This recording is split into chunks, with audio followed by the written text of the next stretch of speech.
नमस्कार दोस्तों, उम्मीद करता हूँ आप सब बिल्कुल ठीक होंगे और आज की इस खास क्लास को देखने के लिए आप सभी बिल्कुल तैयार होंगे। यूपीएसआई के लिए एकदम खतरनाक क्लास आपको देखने को मिल रही है जो बार बार पेपरों में पूछी जाती है। मतलब एक समय था जब यूपी के पेपर को निकालना लोग हलवा समझते थे, लेकिन आज की डेट में आप ये मान लीजिए हलवा फिर भी आपको आसानी से मिल जाएगा, लेकिन यूपी में नौकरी ये मिलना थोड़ा कठिन कार्य आपके लिए हो जाता है।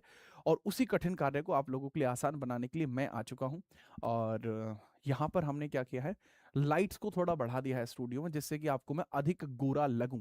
इस वजह से ही हमने इन लाइटों को बढ़ाया है। और क्लास के अंतर्गत एक बच्चा है जिसका नाम आई एम ग्रूट, कह रहा है जी सर की साइकिल पंचर होती हो गई है शायद, और इस वजह से वो क्लास के अंतर्गत नहीं आ पाए हैं, रास्ते में हैं। इस लड़के का नाम है आई एम ग्रूट। बेटा तेरी सारी टहनी काट दी जाएंगी, उसके बाद आपको समझ में आएगा कि क्या ही बात हो गई। यानी इसको क्रॉस क्रॉस कर दो इसे। हाँ, अभी उस पर क्लिक कर लो। ठीक है, चलिए भाई स्टार्ट करते हैं चीज़ों को बहुत बढ़िया तरीके से। हर हर महादेव। अच्छा, एक टॉपिक होता है आपको जो बहुत ज़्यादा देखने को मिलता है। ये पूरी सीरीज है जिसके अंदर हम कवर कर रहे हैं यूपी सब इंस्पेक्टर के लिए और यूपी कांस्टेबल के लिए चीज़ें बहुत अच्छे स्तर पर चल रही हैं। आज मैं बहुत शांतिपूर्वक ढंग से पढ़ाऊंगा, मतलब बहुत ही प्यार से मैं पढ़ाऊंगा। ठीक है, जो जो बच्चे क्लास के अंदर कह रहे हैं राम राम सरपंच साहब, राम राम भाई साहब, उम्मीद करता हूँ आपसे बिल्कुल ठीक होंगे। ठीक है, एक बच्चा है जैसे जो कह रहा है सर, जिनका नाम है केपी सिंह सर, यूट्यूब पर पढ़ाने में कोई होड़ नहीं कर सकता है आपकी। धन्यवाद। आगे बात करते हैं चीज़ों को बगैर परेशानी के। खींच रहे हैं पूरा मीटर, क्लास को लाइक कर दीजिए वरना आपको पाप लगेगा अगर आपने लाइक नहीं करी। ठीक है, और जो बच्चा कह रहा है पत्थर को भी कर दे पानी, जय भवानी जय Bhavani. We are starting the class. ठीक है, चलो जी, मैटर पूरा रेडी है। सबसे पहले हम बात करते हैं, आज मैं आपको एनवायरमेंट के बारे में बताने वाला हूँ। यह है आपका class number 11 out of 30। 30 class total चलनी है, ये 11वें नंबर की क्लास है। अब ये जब 30 क्लास पूरी हो जाएंगी आपको खुद समझ में आएगा कि सर इन सभी क्लासेस को करने के बाद यूपी की जो तैयारी है आपकी, यूपी सब इंस्पेक्टर की है, वो उत्तर प्रदेश के अंदर सब इंस्पेक्टर की तैयारी है, या फिर अगर हम बात करते हैं उत्तर प्रदेश में पुलिस की तैयारी, वो पूरी हो जाएगी। तो अगर हम बात करते हैं यहाँ पर जो आपको पूरा पोर्शन देखने को मिल रहा है, पूरा पोर्शन क्लास 11 से 30 की मैं बात कर रहा हूं। यहां आज हम बात कर रहे हैं एटमॉस्फेयर। एटमॉस्फेयर के बारे में आज हम पढ़ेंगे, एटमॉस्फेयर के बारे में पढ़ेंगे। मतलब टोटल मिला के हमें पढ़ना एनवायरमेंट। एनवायरमेंट के अंदर कुछ ऐसे टॉपिक होते हैं जिससे बार बार सवाल बनते हैं। पहला तो एनवायरमेंट पढ़ा देता हूं, दूसरा आपको अर्थ के स्ट्रक्चर के बारे में बात कर लेते हैं। अर्थ स्ट्रक्चर कि वो कैसा कैसा, अर्थ की जो संरचना है वो कैसा, कि मेंटल कहां तक है। मतलब आपके घर वाले भले ही आपको मेंटल कहते हो, लेकिन पृथ्वी में भी एक मेंटल होता है, हम उसकी बात करते हैं। इसके अलावा थोड़ा सा पोल्यूशन की बात की जाएगी। ये वो टॉपिक्स है जो एनवायरमेंट की मोस्ट हाईली रिपीटेड है। जब आप एग्जाम देने के लिए जाते हो तो लगभग 1 से 2 क्वेश्चन इनमें से आ जाता है, इसी वजह से मैं इसको करा रहा हूं। 1 से 2 क्वेश्चन का मतलब समझिए 5 नंबर आते हैं भाई इसमें से। ठीक है, और 5 नंबर का आप वो समझ सकते हैं, जो बच्चा 1 नंबर से पीछे रह जाता है, 5 नंबर तो बहुत ज्यादा हो जाएंगे। ठीक है, आप लाखों बच्चों को पीछे छोड़ते हो 5 नंबर में। तो भाई ये चीजें हम करने वाले हैं, एटमॉस्फेयर, अर्थ स्ट्रक्चर, पॉल्यूशन, इनके बारे में चर्चा होगी। और कमाल की बात यह है कि सारी चर्चाएं जिस प्रकार से आपकी की जाएंगी, इसके बाद हम इनके एमसीक्यूएस करेंगे और आपकी चीजों को बेहतर करेंगे। तो सबसे पहले मैं शुरुआत करता हूं वायुमंडल से। जो जो बच्चे तैयार हैं एक बार बता देंगे वायुमंडल के बारे में।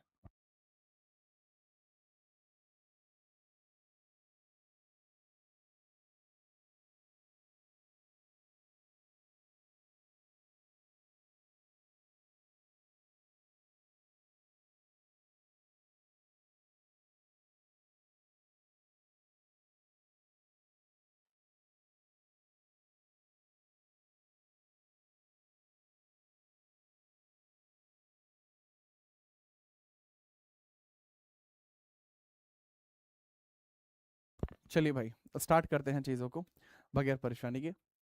बहुत ही बेहतरीन टॉपिक है, इसको शुरू करते हैं। चलिए, सबसे पहले शुरुआत करते हैं वायुमंडल के बारे में। सबसे पहले हम शुरुआत करते हैं वायुमंडल के बारे में कि वायुमंडल की परिभाषा क्या है। आखिरकार एटमॉस्फेयर क्या होता है, इसके बारे में चर्चा कर लेते हैं। एटमॉस्फेयर क्या है? एटमॉस्फेयर, एटमॉस्फेयर की परिभाषा क्या है? पृथ्वी के चारों ओर गैसों का एक आवरण होता है, उसे ही वायुमंडल कहा जाता है। देखो, वायु का मंडल, मंडल का मतलब होता है ग्रुप, एंड वायु का मतलब होता है जब डिफरेंट डिफरेंट जो एयर होती है वो एक साथ मिल जाती है, तो उसको कहा जाता है वायु का मंडल, अर्थात वायुमंडल।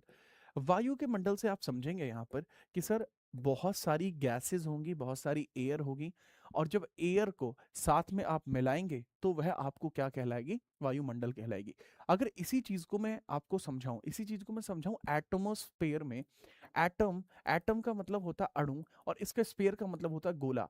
एक अणु के बहुत सारे अणु जब होते हैं वो मिलकर एक गोला बनाते हैं, वो एटमॉस्फेयर होता है।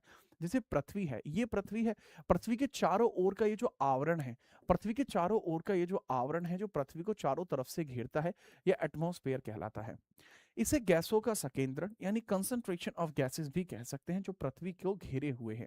यानी जो कंसंट्रेशन ऑफ गैसेस भी देखने को मिलता है जो तारों चारों तरफ से पृथ्वी को घेरे हुए है, वही चीज बताती है कि सर यही एटमॉस्फेयर के अंदर बेसिक चीजें हैं जिसके बारे में आपको पता होनी चाहिए। एक और बात बता दूं कि जैसे आप वायुमंडल पढ़ रहे हैं, तो आज की क्लास के अंदर वायुमंडल का तो पूरा डिस्कशन होगा ही, और इन चीज़ों को आप अच्छे से समझ पाएंगे। ये जो पीडीएफ है ये आपको अपने खुद के टेलीग्राम चैनल जीत राणा जीएस पर मिल जाएगी, तो उसके लिए भी आप तैयार रहना। ऐसा नहीं है कि आप ये सोचे कि सर बिना पीडीएफ के नहीं हो सकता। अरे हो तो बहुत कुछ सकता है। अगर वो चाहते तो हालात बदल सकते थे, लेकिन उन्होंने चाहा तो ये था कि आप बदल जाए, पर आप ही नहीं बदले। कोई बात नहीं, बदलना वैसे आपको नहीं है। आगे आप बात को समझिए, मैं आपको बदल सकता हूं, एक साधारण इंसान से एक दरोगा में, एक इंस्पेक्टर में मैं बदल सकता हूं, बदल रहा हूं। शुरुआत करते हैं वायुमंडल के अध्ययन जो होता है। वायुमंडल का अध्ययन दो भागों में बटा होता है। एक होता है एरोलॉजी, जो वायुमंडल की ऊपरी परतों के बारे में चर्चा करता है, और एक होता है मेट्रोलॉजी, जो वायुमंडल के नीचे की परतों में चर्चा करता है। तो कई बार यह भी पूछा जा सकता है आपसे कि एरोलॉजी के बारे में बताइए। एरोलॉजी का मतलब होता है जो अपर लेयर्स ऑफ एटमॉस्फेयर होते हैं उसका डिस्कशन, एंड अगर हम बात करते हैं जो लोअर लेयर्स होती हैं इनका डिस्कशन। तो मेट्रोलॉजी एंड एरोलॉजी दोनों का डिस्कशन आज हम करते चलेंगे। अब अगर मैं चर्चा करता हूं वायुमंडल का पृथ्वी से जुड़े रहने का कारण क्या है, सर अब आप भी देखिए, कुछ ना कुछ चीजें होती हैं जो आपको जोड़ के रखती हैं कहीं ना कहीं से, लेकिन अगर आप निकल जाएं तो क्या इसमें बातें होंगी? ये क्यों जुड़ी रहती हैं? जैसे पृथ्वी आप समझिए, ऐसे जो गैसेस हैं वो यहां से चिपकी क्यों रहती हैं? मतलब आपने सुना होगा ना कि हाइड्रोजन हल्की है तो ऊपर रहेगी, ऑक्सीजन भारी है तो नीचे रहेगी, कार्बन डाइऑक्साइड और भारी है तो वो और नीचे रहेगी। तो इसके पीछे का कारण क्या है? यह आपकी जो गैसेस हैं एक आवरण के अंतर्गत किस कारण से रहती हैं, वो थोड़ा सा बताइए। सर ये ग्रेविटी के कारण एक आवरण में रहती हैं। गुरुत्वाकर्षण बल है जो पृथ्वी के अपने गुरुत्वाकर्षण बल के कारण ये सभी गैसें पृथ्वी से जुड़ी रहती हैं। अगर ग्रेविटेशन ना होता तो हमारे यहाँ एटमॉस्फेयर नहीं होता। तो कई बार पूछा जाता है what is the basic need for being an atmosphere? Basic need क्या है? बेसिक नीड किस चीज के लिए? एटमॉस्फेयर होने के लिए। सर एटमॉस्फेयर होने के लिए जो बेसिक नीड है सर वो है आपकी क्या? ग्रेविटी। ग्रेविटी बेसिक नीड है। दूसरा है अन्य पार्थिव ग्रह, जैसे बुध या मंगल ने सौर विंड्स के कारण अपना वायुमंडल खो दिया, लेकिन पृथ्वी के पास यह सुरक्षित है। अगर मैं सच बताऊं, जैसे मरकरी है या आपका मंगल ग्रह है, वीनस ग्रह है, इनके पास भी पहले आवरण हुआ करता था, इनके पास भी पहले एटमॉस्फेयर हुआ करता था, बट सूरज की जो लपटें हैं उनकी वजह से खत्म हो गया। मैं एक और चीज बताऊं, अगर हमारी ओजोन लेयर टूट गई, पूरी ओजोन लेयर खत्म हो गई, हम भी खत्म हो जाएंगे, हमारा एटमॉस्फेयर भी खत्म हो जाएगा। ओजोन लेयर वो है जो हमारी बाकी के नीचे की लेयर्स को खत्म होने से बचाती है। जिस दिन ओजोन लेयर गई उस दिन पूरी तरीके से हमारा भी खेल खत्म हो जाएगा। ठीक है, बात को समझिएगा। आगे हम चर्चा करते हैं, आगे चर्चा किस प्रकार से है, ये आपको समझ में आई बात? बहुत बढ़िया। अब इसके अलावा पृथ्वी में आखिरकार यह जो ग्रेविटेशन फोर्स है ये आती कहां से है? पृथ्वी में ग्रेविटेशन फोर्स आती कहां से है वो समझिए। जब पृथ्वी का चुंबकीय क्षेत्र मैग्नेटिक फील्ड है, इसकी वजह से ग्रेविटेशन आपका डेवलप होता है। पृथ्वी की क्रोड में निकिल और लोहा पाया जाता है जो पृथ्वी के घूमने से यहां चुंबकीय क्षेत्र बल बना देता है। महत्व है, चुंबकीय क्षेत्र सूर्य से आने वाली हानिकारक सौर किरणों को टकराकर रोक देता है, जिससे वायुमंडल बच जाता है। मंगल की स्थिति, मंगल पर वायुमंडल ना टिक पाने का कारण है वहां मजबूत या मैग्नेटिक फील्ड का ना होना। जो पृथ्वी के ऊपर मैग्नेटिक फील्ड है, अगर पृथ्वी के ऊपर मैग्नेटिक फील्ड है, उसके पीछे का कारण यह भी है कि सर इसका जो आपको सेंटर देखने को मिलता है, अर्थ का जो सेंटर देखने को मिलता है, जिसको कहा जाता है क्या सर? जिसको कोर कहा जाता है।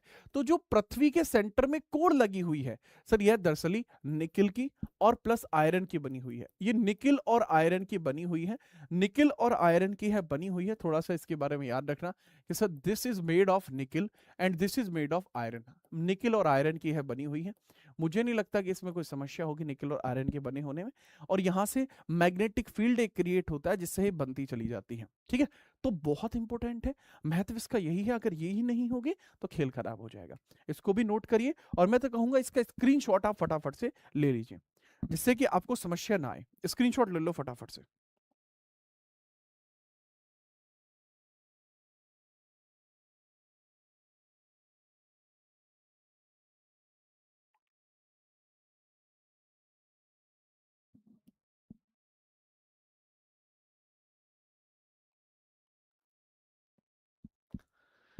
ठीक बात है, ओके। मेरे ख्याल से आप समझ पाए होंगे किस वजह से हमने इसके अंतर्गत चर्चा करी और आपको बताया, और ये बात आपको समझ में भी आई होंगी, ठीक है। आई गेस आपको समझ में आ गया है। नेक्स्ट हम बात करते हैं आगे। इसके बाद आपको देखने को मिलता है वायुमंडल का संगठन, कंपोजिशन ऑफ गैसेस आपको कैसे देखने को मिलता है, कि सर वायुमंडल के अंतर्गत क्या क्या चीजें हैं। जैसे आपसे मैं पूछूं कि आपके हृदय के अंतर्गत क्या क्या चीजें हैं, तो आप बता सकते हैं कि सर हमारे हृदय के अंदर 25% जो भावनाएं हैं वो किसी के लिए हैं, 75% जो भावनाएं हैं वो किसी के लिए हैं। ऐसा करते हैं जैसे मैं बहुत क्लियर हूं इस मामले में कि 100% है जी, सब उन्हीं के लिए हैं। वाह क्या बात है। लेकिन यहां आपको समझना होगा भाई साहब कि यहां पर जो 25-75 ऐसे अलग अलग कंपोजिशंस होती हैं, ठीक उसी प्रकार से आपको अपना वायुमंडल देखने को मिलता है। वायुमंडल के अंदर कंपोजिशन बहुत बेहतरीन आपको देखने को मिलती है। जैसे उदाहरण के लिए, जैसे वायुमंडल है ये मुख्य रूप से दो प्रमुख गैसों से बना है। नाइट्रोजन 78.08% है, ऑक्सीजन 20.95% है, अन्य गैस जैसे 1% में आर्गन है, कार्बन डाइऑक्साइड है, जो 0.03% कार्बन डाइऑक्साइड देखने को मिलती है, ठीक है। याद रखना, बगैर परेशानी के इसके बारे में चर्चा करेंगे, ठीक है। बात आई समझ में आपको? जी हाँ सर, इसके बारे में आपको पूरी तरीके से बात समझ में आई होगी। ये वायुमंडल का संगठन देखने को मिलेगा। अब हम बात करते हैं गैसों का क्रम, हल्की गैस कौन सी है, भारी गैस कौन सी है। अगर मात्रा के अनुसार घटता क्रम देखूं, नाइट्रोजन बहुत ज्यादा है, फिर ऑक्सीजन, फिर आर्गन, फिर कार्बन डाइऑक्साइड। अगर हल्की गैसों की बात करूं, नियोन, हीलियम, क्रिप्टॉन और हाइड्रोजन की मात्रा बहुत कम है। हाइड्रोजन 0.00005% है, बहुत हल्की होने के कारण बहुत ऊपर तक जाती है और सौर किरणें इसे आसानी से बाहर ले जाती हैं। हाइड्रोजन अपना क्या ऑक्सीडाइज हो जाती है, हाइड्रोजन जो है आपकी जो बहुत ऊपर लेयर्स में पहुंच जाती है तो सन रेज के साथ रिएक्शन करके रिलीज हो जाती है। इस बारे में आपको बहुत ध्यानपूर्वक समझना होगा। हैवी गैसेस नीचे होती हैं, जितनी भी हैवी गैसेस है वो नीचे की तरफ होती हैं, लेकिन जितनी भी लाइट गैसेस है वो ऊपर की तरफ होती है। जैसे हाइड्रोजन, हीलियम, ये ऊपर की तरफ होती हैं। इसको अर्थ सरफेस को ब्लू अगर मानो और स्पेस को अगर येलो मानो, तो ये एक जोन है जो आपकी गैसेस के फ्लो को बताता है। याद रखना, नियोन बहुत हल्की है, हीलियम बहुत हल्की है, क्रिप्टॉन और भी हल्की है, और हाइड्रोजन की मात्रा तो बहुत ही कम है, जो लगभग 0.00005 आपको देखने को मिल जाएगा। इतनी परसेंटेज में आपको हाइड्रोजन देखने को मिलती है, ठीक है, याद रखना। आगे हम बात करते हैं, अगला सवाल ये है कि भाई नाइट्रोजन गैस का महत्व क्या है। इस पे अगर हम बात करते हैं, इसका क्या पॉइंट आपको देखने को मिलेगा, ठीक है। इसका मतलब क्या है, नाइट्रोजन गैस की इंपोर्टेंस की बात कर रहे हैं। इंपोर्टेंस सर इसका क्या है, इंपोर्टेंस, इंपोर्टेंस सर इसका प्रेशर, वायु दाब, प्रेशर आपको देखने को मिलेगा। प्रेशर इसका क्या है, प्रेशर इसका क्या है, उसके बारे में बताइए। सर नाइट्रोजन गैस वायुमंडल में दाब यानी प्रेशर पैदा करने के लिए जिम्मेदार है। वायुमंडलीय दाब की हम बात करते हैं, वायुमंडलीय दाब यानी एटमॉस्फेयर प्रेशर, पृथ्वी की एक ऐसी इकाई क्षेत्र पर वायु द्वारा लगाया गया दबाव है। नाइट्रोजन की 78% हिस्सेदारी होने के कारण वायु दाब बनने में इसका सबसे बड़ा योगदान है। देखो, पृथ्वी पर जो प्रेशर आप देखते हैं, पृथ्वी पर जो प्रेशर आप देखते हैं उसके पीछे के दो कारण हैं। पहला ग्रेविटेशनल फोर्स, और दूसरा कारण आपको देखने को मिलता है वायु दाब। दूसरा कारण आपको देखने को मिलता है वायु दाब। वायु दाब किससे क्रिएट होता है, नाइट्रोजन गैस की वजह से ही प्रेशर क्रिएट होता है। क्योंकि नाइट्रोजन गैस के द्वारा कि हमारे जो 1 यूनिट एरिया है उसके ऊपर भी एक दबाव क्रिएट किया जाता है, वही आपका वायु दाब होता है। कई बार पूछा जाता है कि सर वायु दाब जो होता है किस में नापा जाता है, सर ये बैरोमीटर में नापा जाता है। इसको बैरोमीटर में नापते हैं, किसमें नापते हैं, बैरोमीटर इसका यंत्र होता है जिसमें इसको नापा जाता है। आप इसका भी स्क्रीनशॉट ले लीजिए ताकि इसको भी आप समझ पाएं, और इसमें भी आपको कोई किसी प्रकार की समस्या ना हो। इसका भी आप स्क्रीनशॉट फटाफट से ले लेंगे, ठीक है, ताकि इसमें भी कोई ऐसा ना हो कि आपको कोई समस्या हो गई है, नहीं। आगे हम बात करते हैं, अगला सवाल। अगले हम समझते हैं ऊंचाई और वायुमंडल का संबंध क्या है। ऊंचाई और वायुमंडल का संबंध क्या है, वायु दाब का संबंध क्या है? जैसे जैसे हम ऊंचाई पर जाते हैं वायु दाब कम होता जाता है। As soon as you go to heights, जैसे जैसे आप ऊंचाई पर जाएंगे वायु दाब कम होता जाएगा। ठीक है, याद रखना। कारण क्या, अधिकतर गैसें निचले स्तर पर होती हैं, ऊपर जाने पर गैसों की मात्रा और संख्या कम होने लगती है, जिससे दाब घट जाता है। तो थोड़ा सा इसमें याद रखना, जैसे जैसे आप ऊपर की तरफ जाएंगे आपका प्रेशर कम होता चला जाएगा। That is very important. जैसे हाइट बढ़ेगी आपका प्रेशर कम होगा। क्यों कम होगा? क्योंकि नाइट्रोजन एक भारी गैस है, नीचे वो भारी है लेकिन ऊपर वह कम है। तो इसके बारे में भी थोड़ा सा याद रखना। As soon as you go high the pressure will going to decrease. कारण इसका यह है कि नाइट्रोजन ऊपर कम है, नीचे नाइट्रोजन की मात्रा ज्यादा है। ठीक बात है, आगे बढ़ते हैं। अगला पॉइंटर, जैसे अगर हम बात करते हैं सी लेवल पे, हम बात करते हैं सी लेवल पर कोई भी जो चिप्स का पैकेट है वो आप देखना कि ऐसे सिकुड़ा सिकुड़ा रहता है, लेकिन जैसे हम हाई अल्टीट्यूड पे जाते हैं तो वो फूल जाता है एकदम से, एकदम बॉडी फूल जाती है। मैदानी इलाके में चिप्स का पैकेट सामान्यतः दिखता है क्योंकि बाहर से हवा का दबाव उसे दबाए रखता है। पहाड़ों या ऊंचाई पर जाने पर बाहरी वायु दाब कम हो जाता है, जिससे पैकेट के अंदर की हवा बाहर और दबाव डालती है और पैकेट फूल जाता है। जैसे कई बार एयरप्लेन में आप बैठे, मैं कभी एयरप्लेन में नहीं बैठा मजाक कर रहा हूँ, ठीक है। एयरप्लेन जब एयरप्लेन में आप जाएंगे, ठीक है, जैसा कि मैं तो यही कहूंगा कि घूमते रहा करो, ठीक है। मैं तो नहीं घूमता लेकिन आप घूमते रहा करो। जैसे आप एयरप्लेन में जाएंगे और वहां पे अगर आप ये जो कोल्ड ड्रिंक की कैन अगर ओपन करते हैं तो कई बार वो बिखर जाती है, सारी बिखर जाती है। रीजन क्या है कि वहां पर एयर प्रेशर कम हो गया है। और ये चिप्स के पैकेट हुए या गैस की कैन हुई, इसके अंदर प्रेशर ज्यादा होता है। जैसे ही वो खुलता है तो एक फॉर्मूला आपको देखने को मिलता है, प्रेशर का फॉर्मूला आप सभी को पता है कि यह इसका जो प्रेशर के फ्लो का रेट होता है, प्रेशर फ्लो जो होता है, प्रेशर फ्लो का एक तरीका होता है, प्रेशर फ्लो का एक पैटर्न है। प्रेशर फ्लो का एक पैटर्न आपको देखने को मिलता है, और वो पैटर्न क्या है सर? इसके अंदर जो प्रेशर का डायरेक्शन होता है, जो प्रेशर का डायरेक्शन है, प्रेशर का डायरेक्शन आपको देखने को मिलता है, वो किस दिशा में है सर? वह लो से, मतलब हाई से लो की तरफ जाता है, हाई से लो की तरफ जाता है। ठीक है, जहां ज्यादा है ये लो की तरफ जाता है, मतलब जो प्रेशर है वो सही मायने में खाटू श्याम जी है। सर ये क्या बात कर दी, प्रेशर खाटू श्याम जी कैसे हो सकते हैं? देखिए, खाटू श्याम जी ही बर्बरीक हैं, जो भीम के पुत्र हैं। पांडुपुत्र भीम, उनके पुत्र के पुत्र, ठीक है। घटोत्कच पांडुपुत्र भीम जी के पुत्र हैं घटोत्कच, उनके पुत्र आपको देखने को मिलते हैं बर्बरीक जी, जो अभी वर्तमान में जाने जाते हैं खाटू श्याम जी के नाम से।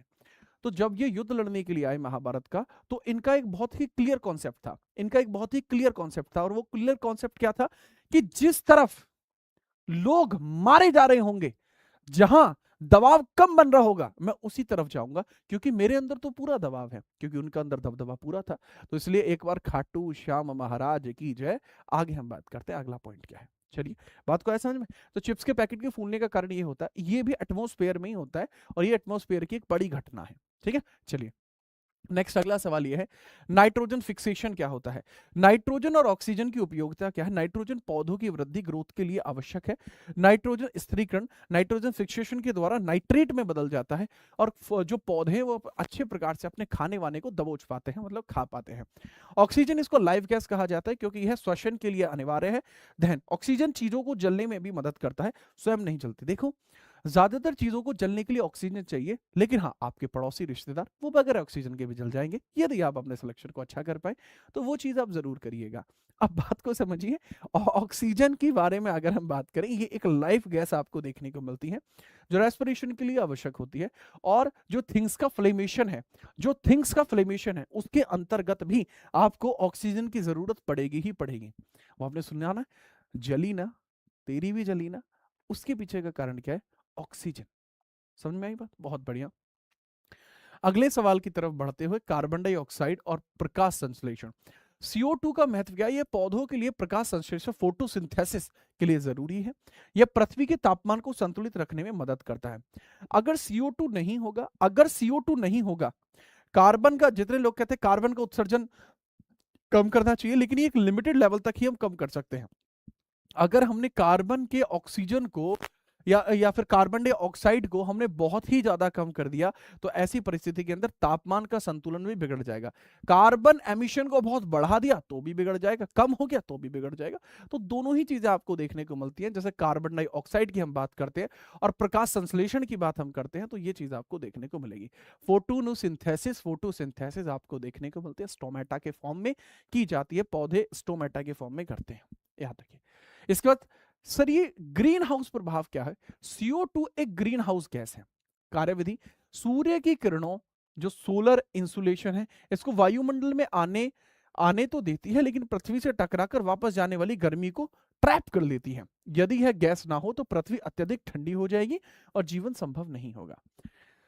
देखो बात को समझना, होता क्या है, सूर्य की जो किरणें हैं वो पृथ्वी पर आती तो हैं, पृथ्वी पर आती तो है, लेकिन जो CO2 की जो परत होती है, जो CO2 की परत होती है, ये क्या करती है, इनको यहां पर थोड़े थोड़े लेवल पे आने देती हैं और कुछ रखकर बाकी को भेज देती है, जिससे गर्मी जो होगी वो बाहर चली जाएगी। अब अगर यहां पर ये लेयर बहुत मोटी हो जाए या कार्बन एमिशन ज्यादा हो, लेयर बहुत मोटी हो जाए, तो ये जो गर्मी बाहर जा रही है, गर्मी बाहर नहीं जा पाएगी।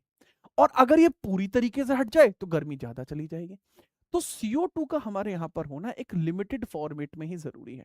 अति हर चीज की बुरी है। सेम उसी प्रकार से CO2 ना तो बहुत ज्यादा हो ना बहुत कम हो, इसको एक लिमिटेड लेवल पे रखना पड़ता है। ये थोड़ा सा फॉर्मेटिंग आप समझेंगे, आगे हम बढ़ेंगे। आगे बात क्या है, आगे हमें पता लगता है सर ग्लोबल वार्मिंग क्या है। देन ग्लोबल वार्मिंग के बारे में भी थोड़ा सा बता दीजिए सर। मानवीय गतिविधियों के कारण वातावरण में CO2 की मात्रा बढ़ रही है, इससे वायुमंडल प्राकृतिक सीमा से अधिक गर्म होने लगा है। परिभाषा, हरित गैसों, यानी इसके कारण पृथ्वी के तापमान में होने वाली अनियंत्रित बढ़ोतरी हो रही है, इसको ग्लोबल वार्मिंग कहा जाता है, जिसको वैश्विक भूतापन कहते हैं। इसका मतलब है कि ग्लोबल वार्मिंग इसको कहते हैं। अच्छा, ग्लोबल वार्मिंग इसको कहते हैं। अब ग्लोबल वार्मिंग के पीछे का कारण क्या है, देखिए मैं आपको बताऊं एग्जैक्टली क्या होता है। CO2 का लेवल क्या है, बाकी चीजों का लेवल क्या है, वो मैं आपको बताता हूँ। मान के चलिए पृथ्वी है और ये है सूरज मामू, ये सूरज मामू है, ये अपनी लाइट यहाँ भेजते हैं, लाइट अपनी भेजते हैं, लाइट भेजते हैं, गैसों से संश्लेषित होकर ये यहाँ पर आती है, यहाँ से गर्मी वापस जानी होती है, यहाँ से वापस क्या जाती है सर, गर्मी वापस जाती है। लेकिन अगर ये CO2 की लेयर जो है ये बहुत मोटी हो जाएगी, ठीक है, यहाँ बहुत सारी गैसेज होती हैं जो इसके अंतर्गत रेस्पॉन्सिबल होती हैं, लेकिन CO2 की गैस अगर यहां बहुत बढ़ गया, अगर ये बढ़ गया तो ये लेयर मोटी हो जाएगी और गर्मी पास नहीं हो पाएगी और यहीं पर गर्मी का एक बुलबुला बन जाएगा, जो यहां पर आता तो है पर जा नहीं पाता, तो गर्मी बढ़ती जाती है। अच्छा, अगर हम कार्बन एमिशन को बिल्कुल खत्म कर दे, कार्बन एमिशन हो ही ना, देन मामला उल्टा हो जाएगा, मामला बहुत ठंडा हो जाएगा। बात को समझना, आगे बढ़ते हैं। अब हम बात करते हैं हमारे यहाँ वायुमंडल की परतें कितनी देखने को मिलती हैं। ये बहुत इंपॉर्टेंट टॉपिक है कि वायुमंडल की परतें कितनी हैं। सर वायु तापमान के आधार पर वायुमंडल को 5 परतों में डिवाइड किया गया है। अगर हम बात करते हैं on the basis of the temperature, तापमान के आधार पर वायुमंडल की 5 परतें हैं, इनको 5 परतों में बांटा गया है। सबसे ऊपर troposphere, then stratosphere, then mesosphere, then ionosphere, then exosphere. देखो, जो सबसे ऊपर है वो है ट्रोपोस्फेयर। ट्रोपोस्फेयर से आप ऊपर कूदेंगे स्ट्रेटो में, देन मीजो में, देन आप आइनो में, इसको थर्मो भी बोलते हैं, और उसके बाद एक्सोस्फेयर, यानी पांचवी और सबसे बाहरी परत जो होती है वो एक्सोस्फेयर होती है। पांचवी परत कौन सी है, एक्सोस्फेयर देखने को मिलती है। अब यहां पे भी आप देख सकते हो पृथ्वी के सबसे ऊपर क्षोभ मंडल यानी ट्रोपोस्फेयर, देन स्ट्रेटोस्फेयर समताप मंडल, उसके ऊपर मध्यस्फेयर यानी मीजोस्फेयर, देन आपके आइनोस्फेयर या थर्मोस्फेयर इसी में संलग्नित होता है। इसके ऊपर है आपका बहिर्मंडल या इसी को बोलते हैं एक्सोस्फेयर। यह आपको कुछ कुछ चीजें देखने को मिलती हैं। ठीक है पांडे जी, आदित्य मेरे लाल, मत कर कमाल, आगे बढ़िए। अब हम एक एक लेयर के बारे में समझते हैं। देखो और भी ज्यादा चीजों को मैंने बहुत बढ़िया तरीके से आपको बताया है। ये इमेज आपको बताती है कि क्या चीज कैसे चलती है। सर बादल कहाँ होते हैं, सर ट्रोपोस्फेयर में बादल होते हैं। सर वेदर बलून जो छोड़ा जाता है वो किस में छोड़ा जाता है, सर ये स्ट्रेटोस्फेयर में छोड़ा जाता है। ओजोन कहाँ होती है, स्ट्रेटो में होती है। उल्का पिंड मीजोस्फेयर में है। सर ये सैटेलाइट के लिए टावर वगैरह जो लगाए जाते हैं, जो सैटेलाइट लगाई जाती है सर आइनोस्फेयर में लगाए जाते हैं। और जो हमारे जो दूसरे ग्रहों के अंदर या हमारे ग्रह का जो सैटेलाइट है वो कहां पर लगाया जाता है, सर वो लगाया जाता है एक्सोस्फीयर में। तो इनका कुछ लेवल भी आपका रहता है। और अब हम बात करते हैं एक एक करके सभी के बारे में। जैसे बहुत बार आप लोगों का कहना होता है कि माट साहब तनिक ये बता दीजिए कि जो सबसे नीचे वाली ट्रोपोस्फेयर है कितनी ऊंचाई तक होती है। सर ये 18 किलोमीटर तक होती है, समझे कि नहीं? 18 किलोमीटर तक होती है, 0 से 18 किलोमीटर तक ये होगी। ठीक, तो उसके बारे में भी समझ लेते हैं कि सर सबसे पहले क्षोभ मंडल सबसे नीचे है और सबसे क्षत्रिय है जी। ये क्षत्रिय नीचे है, पृथ्वी पे क्षत्रिय पाए जाते हैं, उसी से याद रखना पृथ्वी पर क्षोभ मंडल भी पाया जाता है। याद रखने का तरीका है, इसको अदरवाइज ना लें। बात हम करते हैं सबसे पहले क्षोभ मंडल। यह वायुमंडल की सबसे निचली परत है, पृथ्वी की सतह से 18 किलोमीटर तक फैली हुई है। वायुमंडलीय घटनाएं जितनी भी हैं, एटमॉस्फेरिक जितनी भी आपको देखने को मिलेंगे, जितने भी आपके एटमॉस्फेरिक जितनी भी आपके एटमॉस्फेरिक घटनाएं हैं, इंसिडेंट यही होते हैं। इंसिडेंट्स आपके यही होते हैं, जैसे रेन या साइक्लोन या एयर फ्लो आपको यही देखने को मिलेगा। मौसम में परिवर्तन, वेदर में चेंज आपको देखने को मिलता है। सर्दी, गर्मी, वर्षा या इस प्रकार से सभी प्रकार के मौसम का बदलना, ये आपको यही देखने को मिलता है। मौसम का बदलना आपको यही देखने को मिलता है। ठीक है, चलो याद रखो। अब यहां पर मैंने बताया कि सर सर्दी है, गर्मी है, वर्षा है, ये सभी मौसम है इस परत के अंदर ही आपको देखने को मिलेंगे। ठंडी पड़ी किस कारण से? क्योंकि ट्रोपोस्फेयर के अंदर जो हवाएं हैं वो रुक नहीं पा रही थी, इस वजह से ठंडी पड़ी। तो ये सारी चीजें भी आप याद रखना। क्षोभ मंडल के बारे में 0 से 18 किलोमीटर का लेवल इसका होगा, याद रखना। तो ये भी याद रख सकते हैं कि क्षत्रिय बारिश हवा सकते हैं, तूफान हवा सकते हैं, हवाएं चला सकते हैं। तो ऐसे भी याद रख सकते हो कि तलवार से बिजली कड़के, लाल लहू होवे धरती, प्रभु मोहे ऐसा रण दियो कि विजय हो या वीर गति। तो वो भी आप याद रख सकते हैं। कमाल की बातें हैं, ऐसी छोटी मोटी बातें आप याद रखा करो। दूसरा, क्षोभ मंडल के अंदर दो है, दो तीन चीजें और हैं तो याद रखने की ट्रिक है। ट्रॉप शब्द ड्रॉप, ट्रोपोस्फेयर में ट्रॉप यानी बूंद यानी ड्रॉप, इसके साउंड करता है जिसका संबंध है बारिश से है, इसलिए बारिश और तूफान जैसी घटनाएं यही होंगी। तापमान और ऊंचाई का संबंध, ऊंचाई बढ़ने पर भारी गैसों में कमी आती है और तापमान गिरता है, तो नॉर्मल लैप्स रेट इसका जो है 165 मीटर की ऊंचाई पर 1 डिग्री सेल्सियस तापमान कम होता जाता है। जैसे आप 165 मीटर ऊपर बढ़ेंगे, 1 डिग्री सेल्सियस तापमान कम हो जाएगा, और ऊपर बढ़ेंगे 165 मीटर, 1 डिग्री तापमान और ऊपर मतलब कम होता चला जाएगा। आपने एक मूवी देखी होगी शिद्दत, देखी है ना मूवी? उसके अंदर वो गजोधर, वो क्या, प्लेन के नीचे बैठ जाता है, ठीक है, उसमें स्टेयर्स में आदमी बहुत जोर का था, ठीक है, इतना तगड़ा आदमी, मुझे मजा आ गया। लेकिन वो जब प्लेन के ऊपर बैठा तो आप भी सोचो वो ठंड से कैसे मर गया। ठीक है, ठंड से वो इसलिए मर गया क्योंकि सर वो बहुत ऊंचाई पर जब जाते हैं तो टेम्परेचर ठंडा हो जाता है, उस ठंड के चक्कर में वो निकल लिए। तो इसमें आप समझना ट्रोपोपोज क्या होता है। सर ट्रोपोपोज को समझना, सर क्षोभ मंडल की सबसे ऊपरी जो सीमा होती है, जो ट्रोपोस्फीयर की सबसे ऊपरी सीमा जो होती है, ये वाली जो सीमा आपकी होती है बिल्कुल 18 किलोमीटर के बाहर वाला जो रीजन होता है, इसको ट्रोपोपोज कहा जाता है। ध्रुवों पर ऊंचाई इसकी 8 किलोमीटर होती है, भूमध्य रेखा पर ऊंचाई जो होती है 18 किलोमीटर होती है। इसके बीच का जो एरिया आपको जो देखने को मिलता है, इसी को क्या कहा जाता है sir? That is known as tropopause. क्षोभ की सीमा आपको देखने को मिलती है। मेरे ख्याल से आप समझ पाए हैं। ट्रोपोस्फेयर समझ के आपके दिमाग के अंदर भी ड्रॉप गिर गई होंगी, ज्ञान की ड्रॉप है। अब हम बात करते हैं समताप मंडल। बहुत बढ़िया। एक बच्चा कह रहा मर गया, बहुत बढ़िया। यार ये इस तरीके की शब्द तुम कैसे यूज कर लेते हो? आप ये कहिए कि उनका जीवन समाप्त हो गया। मेरे क्लास में सिंसियरिटी दिखाओ। हाँ। दूसरा, हम बात करते हैं समताप मंडल, जो स्ट्रेटोस्फेयर होता है, स्थिति है क्षोभ मंडल के ठीक ऊपर स्थित होता है और 18 किलोमीटर से लेके 50 किलोमीटर तक चलता है। 18 से लेके 50 किलोमीटर तक इनका हिसाब किताब है, जोरदार हिसाब किताब है। ओजोन परत इसी में है और सूर्य से आने वाली हानिकारक पराबैंगनी किरणों को पृथ्वी पर आने से रोकता है, इसका नाम है स्ट्रेटोस्फेयर। इसमें ज्यादा चीजें नहीं है, समताप मंडल में समझ लेना सामान्य रूप से क्या चीजें हैं। यहाँ तापमान सामान्य रूप से स्थिर रहता है, मौसमी घटनाएं, बारिश, तूफान जैसा कोई भी वेदर इवेंट्स यहाँ पर नहीं होते। वायुयान, हवाई जहाज आमतौर पर इसी शांत परत में उड़ान भरते हैं क्योंकि यहाँ बादलों का निर्माण नहीं होता है। ओजोन की स्थिति, ओजोन परत मुख्य रूप से 20 से 22 किलोमीटर की ऊंचाई पर पाई जाती है, ये भी याद रखना। ये 50 तक होता है बट इसमें 20 से 22 किलोमीटर की ऊंचाई पर ओजोन होता है। ठीक है, चलिए। ठीक है, चलिए। चलिए, क्लास के अंदर पंकज सरूज भी आ चुके हैं। और बहुत अच्छे आदमी हैं ये, मैं आपको बताऊं। इनसे संबंधित बातें तो मुझे पता है, लेकिन मैं बताता ही नहीं हूँ बस, क्योंकि ये आजमगढ़ से हैं। आजमगढ़ में गुंडों का शहर ऐसा कहा जाता है। तो अपना क्या है कि भाईचारा होने के कारण मैं थोड़ा कम बताता हूँ इनके बारे में, पर आदमी ठीक है ये। अब जैसे एक बच्चा है, सर तथास्तु बैच ले लूं नया वाला, सीजीएल के लिए इनफ होगा, मेंस के लिए बेटा अगर तुम पीसीएस भी दोगे तो तुम्हारे लिए पर्याप्त है। आगे हम बात करते हैं। जैसा कि आपने देखा, स्ट्रेटोस्फेयर जैसे समताप मंडल है, यहाँ का जो टेम्परेचर है वो लगभग समान रहता है, और हवाई जहाज लगभग 30 किलोमीटर ऊपर उड़ते हैं, और ओजोन की स्थिति 20 से 22 किलोमीटर की ऊंचाई पर रहती है। यह आपको देखने को मिलता है स्ट्रेटोस्फेयर, जहाज यहीं पर उड़ते हैं। बहुत बढ़िया सर, मजा आ गया। ओजोन परत का महत्व क्या है? समताप अगर ओजोन परत, ठीक है, जो नहीं होता, मिलता है, तो इसकी हम बात करते हैं, थोड़ा सा ये समझिएगा। ये वाली लाइन गलती से गिर गई है, इसकी हम थोड़ी सी, इस वाली लाइन की मैं मरम्मत कर देता हूँ।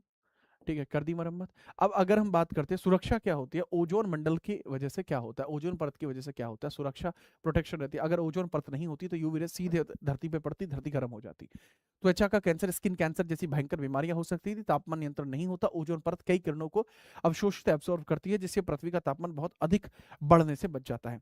और अगर ओजोन हट जाएगी, पृथ्वी फट जाएगी। याद रखते हैं, आगे बढ़ते हैं। ये लीजिए, अगला सवाल ये रहा, मीजोस्फेयर क्या होता है? सर ये बिल्कुल बीचों बीच है। मीजोस्फेयर बिल्कुल बीचों बीच देखने को मिलता है, 50 किलोमीटर से 80 किलोमीटर की ऊंचाई। सर सबसे पहले आपका क्षोभ मंडल यानी ट्रोपोस्फेयर 18 किलोमीटर, 18 से 50 में स्ट्रेटोस्फेयर समताप मंडल, और उसके ऊपर आपको देखने को मिलता है मीजोस्फेयर, 50 से लेकर 80 किलोमीटर देखने को मिलता है। यह वायुमंडल की सबसे ठंडी परत है। धूल के कारण डस्ट पार्टिकल नहीं मिलते, और अंतरिक्ष से आने वाले उल्का पिंड इसी परत में घर्षण के कारण जलकर समाप्त हो जाते हैं। हम जिसे टूटा हुआ तारा, शूटिंग स्टार कहते हैं, वह इसी परत में जल रहा होता है। आपने भी देखा होगा, स्ट्रेटोस्फेयर के अंतर्गत आप कई बार देखते हो कि वो रहा टूटा तारा। इससे अपनी उन्हीं के बारे में बात कर लीजिए कि टूटा तारा देख लिया, अब मुझे उनके दर्शन हो जाएं। ठीक है, आप कई बार सोचते होंगे कि नहीं आज आके फिर मित्रानु दर्शन दे, इस तरीके की चीजें अगर आप सोचते हैं कि सर टूटा हुआ तारा जो है वो आपकी मांग पूरी कर देगा, तो क्या ये बात सच है? सर ये केवल वैचारिक धारणाएं हैं, अगर आप मानना चाहते हैं तो मान सकते हैं। परंतु इसमें आप याद रखिएगा कि जो मेसोस्फेयर होता है यहाँ पर वो आपको देखने को मिलता है। अब मीजोस्फेयर के बारे में याद रख सकते हैं, मध्य मंडल है, यानी 50-50 की बात है। 50-50 की बात है कि टूटे हुए तारे से जो आपने मांगा है, जो टूटे हुए तारे से मांगा है, तो वो 50-50 है, मतलब बीच की बात है, हो भी सकता है ना भी हो, 50-50 की बात होती है। तो ऐसे आप याद रख सकते हैं इसके बारे में। ठीक है, चलिए आगे हम देखते हैं, आगे बिना किसी परेशानी के थोड़ा सा आप आगे समझेंगे, आयन मंडल की बात करते हैं। सर 80 से लेके 640 किलोमीटर तक आपको देखने को मिलता है। मतलब ये समझ लीजिए, इसमें मल्टीप्लाई आप करेंगे, 80 की 80 में मल्टीप्लाई करोगे तो आपको देखने को मिलेगा, 80 की 8 में मल्टीप्लाई करोगे सॉरी, तो आपको देखने को मिलेगा 640 किलोमीटर यहां तक जाता है। विद्युत अवशोषित कण, इलेक्ट्रॉनिकली चार्ज पार्टिकल्स यहाँ होते हैं, ये गैसों की वजह से होते हैं। पॉजिटिव चार्ज और नेगेटिव चार्ज आपको यहाँ देखने को मिलते हैं। इलेक्ट्रॉन प्रोटॉन यहाँ घूम रहे होते हैं, फुल मजा लेते हैं इलेक्ट्रॉन प्रोटॉन यहाँ पर। ठीक है, वही चीजें जो होती हैं वो आयन होने की वजह से इसको आयनोस्फीयर बोलते हैं। आयनोस्फीयर की हम बात करते हैं, रेडियो तरंगे, जो रेडियो वेव्स हैं वो यहीं से परावर्तित होकर वापस आती हैं। संचार इसी वजह से पृथ्वी पर रेडियो स्टेशन और संचार संभव हो पाता है। सैटेलाइट, अंतरिक्ष यान, स्पेसक्राफ्ट और कुछ सैटेलाइट इसी परत में घूमते, कुछ सैटेलाइट जब एफएम रेडियो सुनते हैं तो सिग्नल इसी परत से होकर आते हैं। और मैं आपको तरीका बताऊं इसके अंतर्गत, जैसे आज आप मुझसे कनेक्टेड है तो आपका इंटरनेट चल पा रहा है, उसके पीछे का कारण आइनोस्फेयर ही है। दूसरा, अगर आप फोन करके बातें करते हैं कि हाँ जी हाँ वो, नहीं वो तो जी मैंने कर लिया, नहीं नहीं मैं, ऐसा कुछ नहीं है, ये वो जैसे चीजें होती हैं। आप घर पे बात कर पाते हैं, आप पीजी में रह रहे हैं, आप घर पे बात कर रहे हैं, आप घर रह रहे हैं, आप कहीं और बात कर रहे हैं, तो ये सब चीजें जो आपको देखने को मिलती है, फोन पे बातें हो पाना, ये आयनोस्फीयर में ही हो पाता, आयन मंडल में ही हो पाता है। ठीक है, थोड़ा सा हम बात करते हैं, आगे बढ़िए। नेक्स्ट हम बात करते हैं एक्सोस्फीयर की, हम थोड़ी सी चर्चा करते हैं। बहिर्मंडल, यह वायुमंडल के सबसे बाहर की परत है, 600 किलोमीटर से लेकर अंतरिक्ष में विलीन होने तक। यहाँ मुख्य रूप से हाइड्रोजन और हीलियम जैसी हल्की गैसें पाई जाती हैं। हवा की डेंसिटी बहुत कम होती है। कृत्रिम उपग्रह, जितने भी आर्टिफिशियल सैटेलाइट होते हैं, वो इसी परत में स्थापित किए जाते हैं, जो पृथ्वी के चारों ओर झमाझम घूम रहे होते हैं। वो सारे के सारे आपको एक्सोस्फीयर में ही देखने को मिलते हैं। इसी को बहिर्मंडल कहा जाता है। ठीक है अमित भाई, याद रखेंगे। तो सर मजा आया बहिर्मंडल के बारे में पढ़ने में। सर ये समझ लीजिए इतना मजा आया है जिसका हम क्या बताएं। ठीक है, चलो आगे हम बात करते हैं। ये तो मैंने आपको थोड़ा सा बताया कि सर ये तो हमारी थी पृथ्वी की परतें। अब पृथ्वी के बारे में थोड़ी सी एक बात मैं और बताना चाहूंगा, वो भी समझ लीजिए। सर वायुमंडल की सीमा और पवन, विंड क्या होता है? वायुमंडल लगभग 1600 किलोमीटर की ऊंचाई तक फैला हुआ है, जिसके बाद यह अंतरिक्ष से जुड़ जाता है। वायुमंडल में मौजूद गैसों का मिश्रण वायु है। पवन क्या होती है? जब वायु गतिशील हो जाती है तो उसे पवन कहते हैं। ठीक है, कई बार लोगों से अगर ये पूछा जाए कि सर एयर और विंड में क्या डिफरेंस है, तो एयर जो होती है वो स्टेबल पोजीशन होती है, जबकि जो विंड होती है वो मूविंग पोजीशन होती है। ठीक है, याद रखेंगे। समझ में आया ये बात? सर मजा आ गया। आगे हम बात करते हैं घनत्व और तापमान के कारण।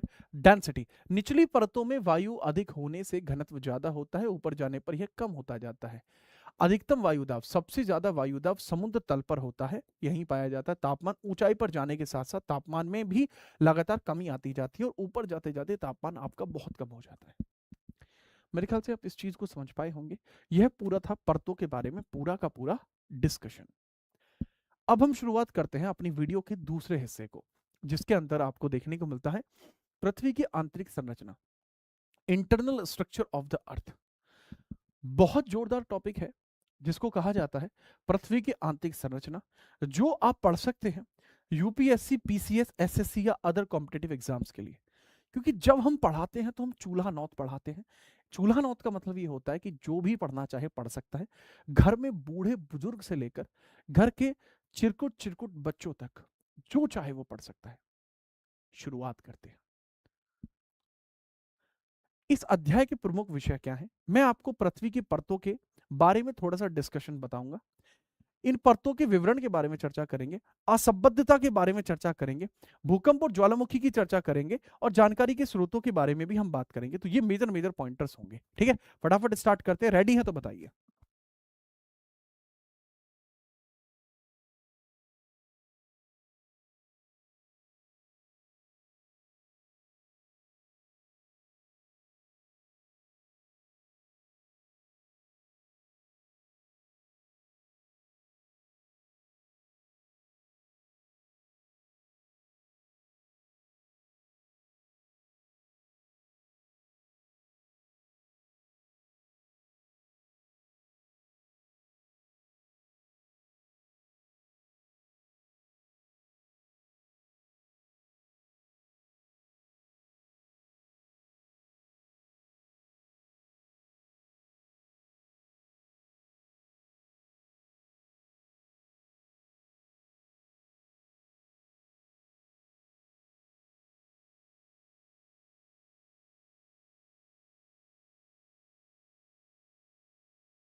चलिए जी, शुरुआत करते हैं और इन चीजों को समझते हैं आप लोगों के लिए उचित प्रकार से।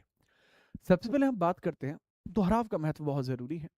अभी जो मैंने आपको बताया कुछ समय पहले, उसके अंतर्गत मैंने चर्चा की थी कि किस प्रकार से भारत नहीं पूरी पृथ्वी के अंतर्गत आपको एक परतें देखने को मिलती हैं, जो वायुमंडलीय परतें होती हैं। सफलता का मंत्र परीक्षा ना निकाल पाने का एक बड़ा कारण है जानकारी का कमी होना, बल्कि रिवीजन का अभाव होना। हो सकता है कि आपको जानकारी पूरी हो लेकिन रिवीजन पूरा ना हो, तो दिक्कत आपको आ सकती है। मानसिक लड़ाई रहती है रिवीजन को उबाऊ समझने की बजाय इसे अगर आप महत्वपूर्ण कार्य समझते हैं तो आपके लिए चीजें बहुत अच्छी हो सकती हैं।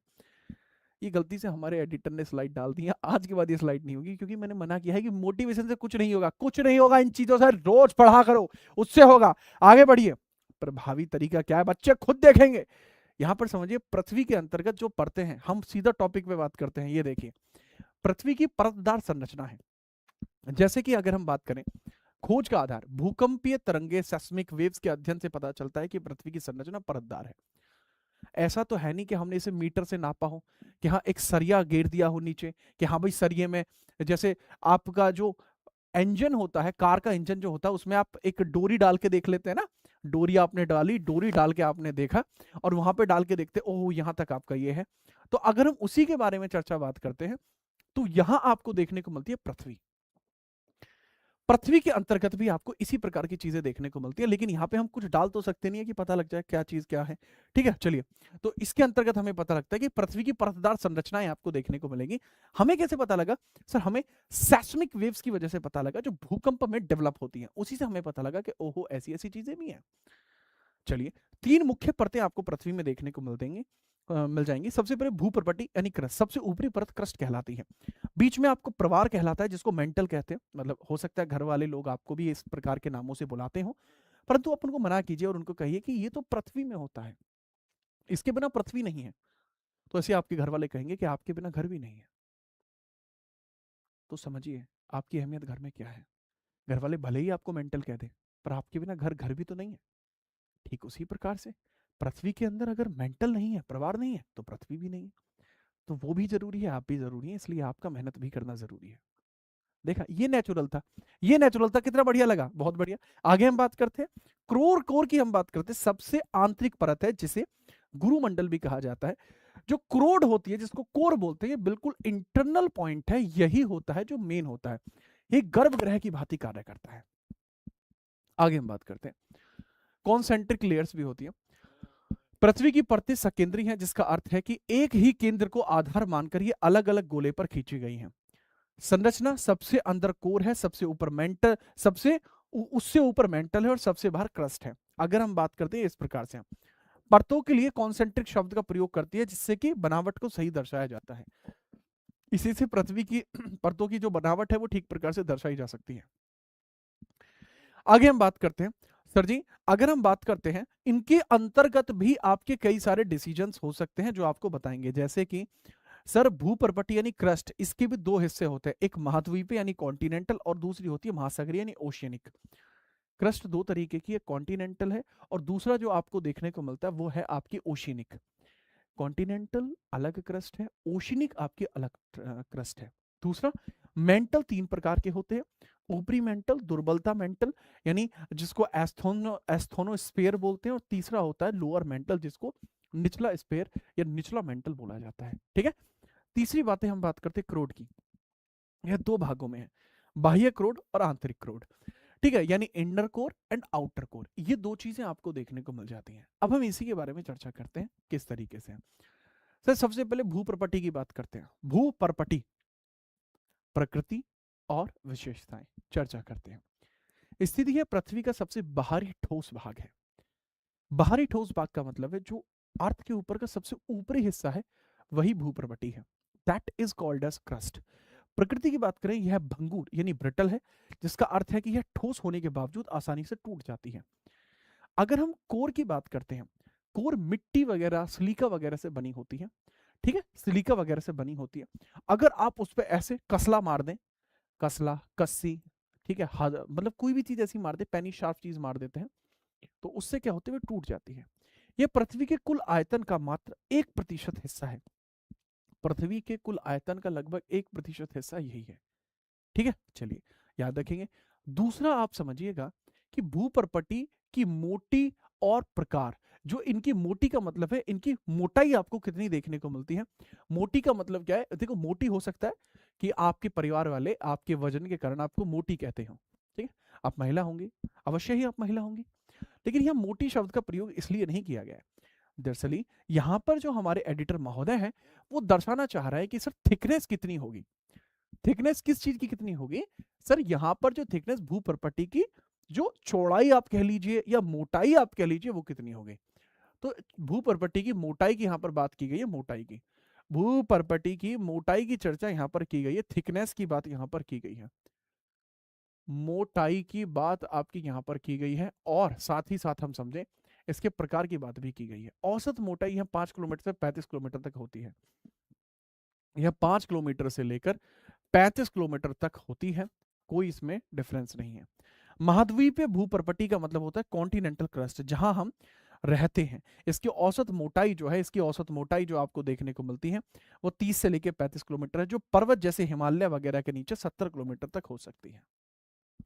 मतलब जो ठोस पार्ट है उसकी चर्चा की गई है यहाँ पर।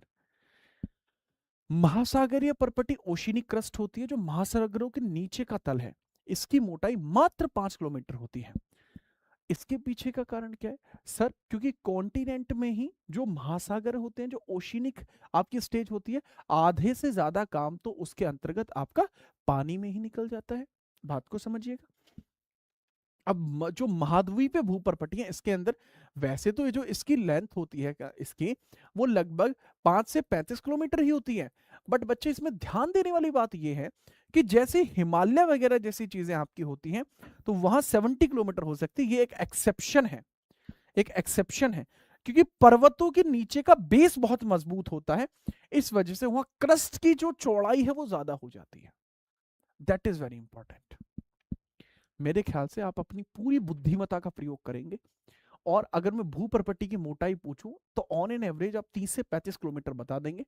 बट यदि मैं बात करूं कि बच्चे जो कॉन्टिनेंटल क्रस्ट है, इसको अगर मैक्सिमम मैं बात करूं पर्वतों के नीचे कितना हो सकता है, वो 70 किलोमीटर हो सकता है। ये एक एक्सेप्शन होता है। आगे हम बात करते हैं ये किसका बना होता है सर? ये सियोल यानी Si+Al यानी सिलिका और एल्युमिनियम का बना होता है। ठीक है, चलो। जैसे कई बार बहुत सारे लोग कहते हैं, मतलब ये लड़कों का एक बहुत तगड़ा ट्रेंड बन चुका है, वो महिलाओं से पूछते हैं। जैसे आजकल तो सप्ताह भी वही चल रहा है, तो कई बार महिलाओं से पूछ लिया जाता है कि क्या आप कॉपर प्लस, ठीक है, टाइटेनियम की तो नहीं बनी है? टाइटेनियम की तो बनी ही नहीं है। तो कहते हैं कि इसका मतलब क्या है? तो कहते हैं क्यूट, आप क्यूट तो नहीं है। तो लोग कॉपर टाइटेनियम जैसे इस तरीके की बातें बताकर महिलाओं को अपने वश में करना चाहते हैं। ठीक है, तो ये चीज गलत है, ऐसा नहीं किया जाना चाहिए। आप उनको ऐसे क्यूट नहीं बोल सकते। अब वो ना हो तो इसमें अब आपकी गलती थोड़ी है। तो सिलिका और एल्युमिनियम की बात आपको यहाँ समझनी होगी। ये महाद्वीपीय भूपर्पटी सिलिका और एल्युमिनियम से बनी होती है। जो पृथ्वी है ये वाली सिलिका यानी मिट्टी से बनी होती है। ठीक है, याद रखना। दूसरा हम बात करते हैं, जो आपको महासागरीय भूपर्पटी देखने को मिलती है, ये सिलिका और मैग्नीशियम की बनी होती है। इसको बोलते हैं सीमा, इसको बोलते हैं सियाल। सीमा और सियाल ये सिलिका और मैग्नीशियम की बनी होती है। और यहां पर यह जो आपको देखने को मिलती है, ये सिलिका और एल्युमिनियम की बनी होती है। सियाल एंड सीमा, इन दोनों के बारे में याद रखेंगे। मजा आया? सब पूरा मजा आया। देखो, आपको जो पेरियोडिक टेबल है वो भी याद होनी चाहिए। HHALIBE BCNOFNENAMGALSIPSCL, ठीक है, ये चीजें आपको पता हो, थोड़ा सा आपको फायदा हो जाएगा। तो इसी वजह से मैंने बता दिया। ठीक है, सीमा याद रखने का तरीका है भाई ये बस। मैग्नीशियम के लिए Mg यूज होता है, ठीक है, और सिलिका के लिए ऐसा यूज होता है, वो सिर्फ याद रखने का तरीका है। ठीक है, याद रखिएगा। आइए आइए, कैसे हैं आप?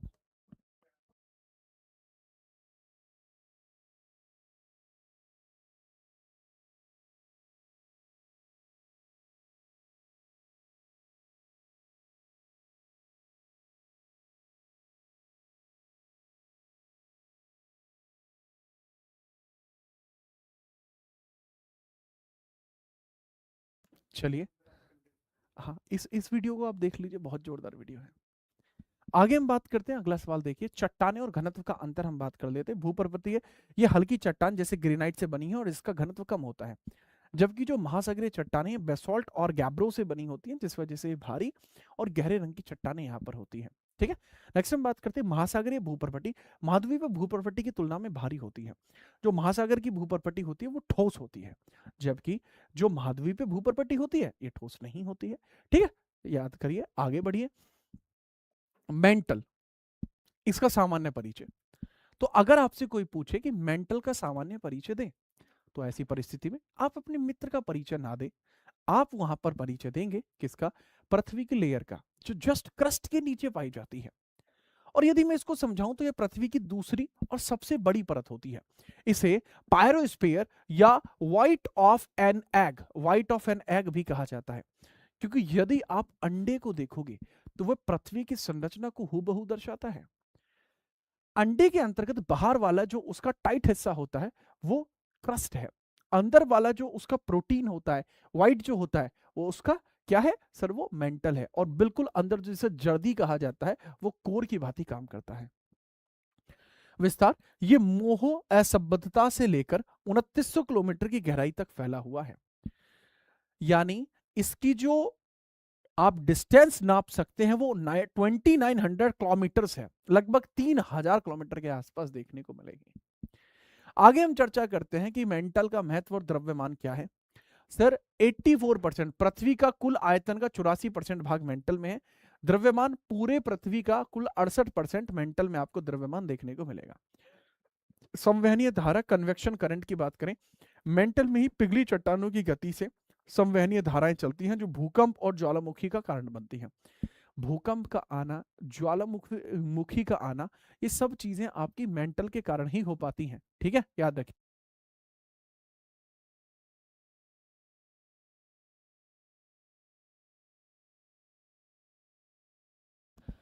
ठीक है, चलिए, बात को समझ में आई आपको।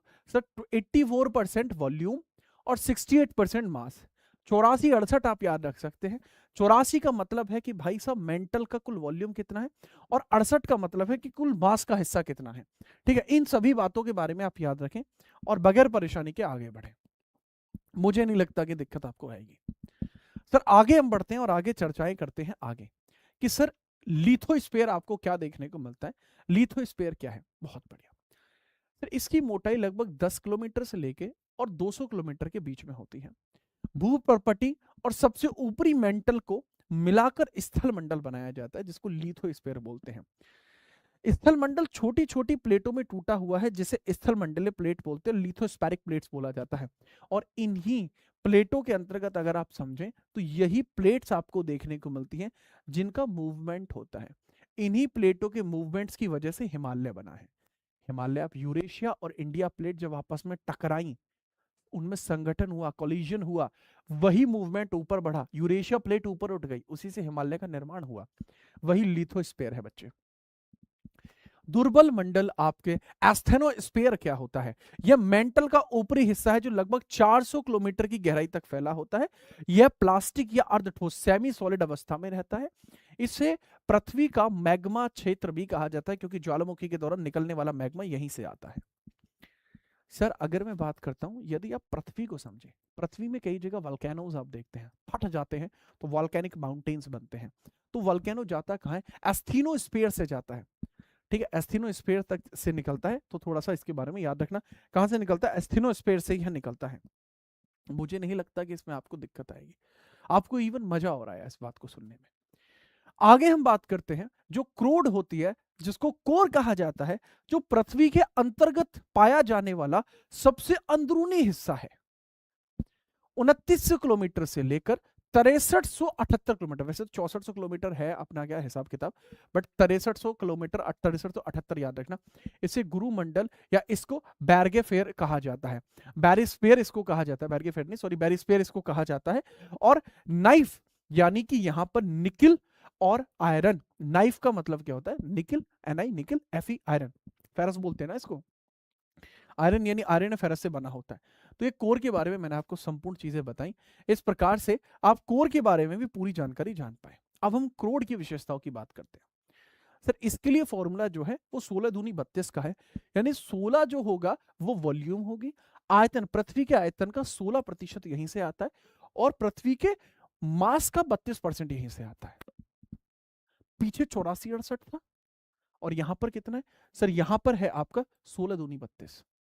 हालांकि 16 दूनी 8 भी होता है, कुछ लोगों के द्वारा कहा भी जाता है, परंतु यहां 16 दूनी 32 ही याद रखें, क्योंकि पृथ्वी पृथ्वी के हिसाब से ही चलती है भाई साहब। अद्भुत चीज थी, अगर आप नहीं समझ पाए हैं तो इसका मतलब आप कभी पश्चिमी उत्तर प्रदेश में इतना रहे नहीं, या हरियाणा में नहीं रहे। खैर, अगर हम बात करते हैं विभाजन की, ये दो भागों में बटा है, तरल बाह्य क्रोड और ठोस आंतरिक क्रोड। सबसे अंतर्गत ठोस आंतरिक क्रोड भी है। ठीक है, याद रखेंगे, बहुत बड़े सर बता दीजिए इसके बारे में। क्रोड की अवस्था की हम बात करते हैं। जो आउटर क्रोड कोर है, यह अत्यधिक तापमान के कारण यह तरल यानी लिक्विड अवस्था में है। और जो इंटरनल कोड है, यहाँ तापमान बहुत अधिक है, लेकिन अत्यधिक दबाव के कारण यह तरल में नहीं बदल पाया और यह ठोस बना रहता है। याद रखेंगे। ठीक है, याद रखेंगे। समझ में आई बात? नेक्स्ट हम बात करते हैं पृथ्वी के प्रमुख डिसकंटिन्यूएशन क्या होती है, ट्रांजिशन जोन होते हैं। इसे विभिन्न परतों के बीच की सीमा बाउंड्री को दर्शाया जाता है, इसके लिए उपयोग किया जाता है। दो परतों के बीच का वह संक्रमण क्षेत्र ट्रांजिशन जोन जहां दोनों परतों की विशेषताएं पाई जाती हैं उसको ट्रांजिशन जोन कहा जाता है।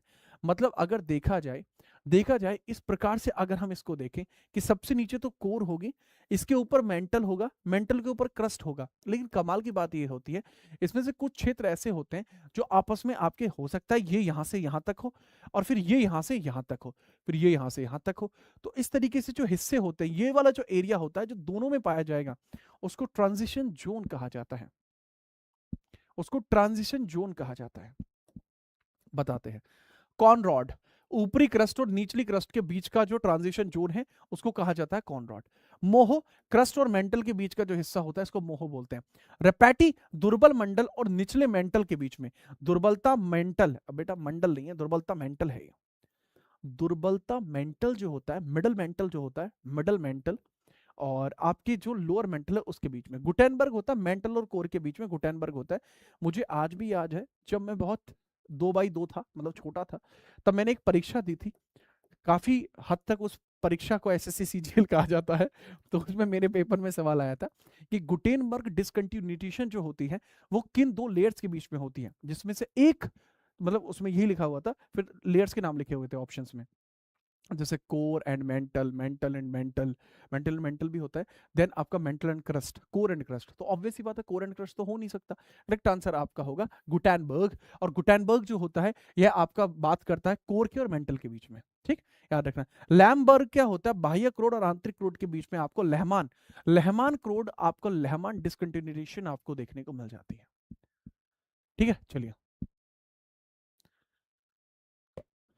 पृथ्वी एक जमीन का टुकड़ा है जिसके पास अपना वातावरण है। ये गैन से समझने की भूल इसे ना करें। बेटा मान जा, नहीं तो बता दूंगा हैं। इसे बताइए यहां तक अगर आपको समझ में आया है तो ये आपका यहां तक बेहतरीन तरीके से आपका क्लियर होता है। अब हम इसके आगे क्लियर करते हैं अगली चीजों के बारे में जिसको हम कहते हैं इनसे संबंधित प्रश्न आपको यहां देखने को मिलेंगे। यदि आप प्रश्न करने के लिए तैयार हैं तो बता दीजिए कि हाँ जी सर, प्रश्न करने के लिए तो हम बहुत लंबे समय से तैयार हैं, लेकिन सर क्या बताएं, प्रश्न हो ही नहीं पा रहे, है ना? निश्चित रहिए।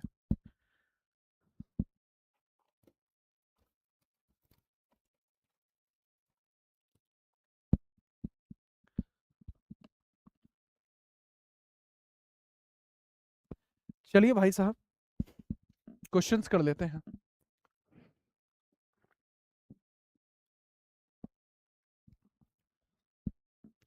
जी, चलो बहुत ही बढ़िया तरीके से मैं पहले ही बता दूं, मेरी नज़रों में आप काफ़ी अच्छे छात्रों में से एक हैं। तो क्लास में हीरो बनने की कोशिश आप नहीं करेंगे?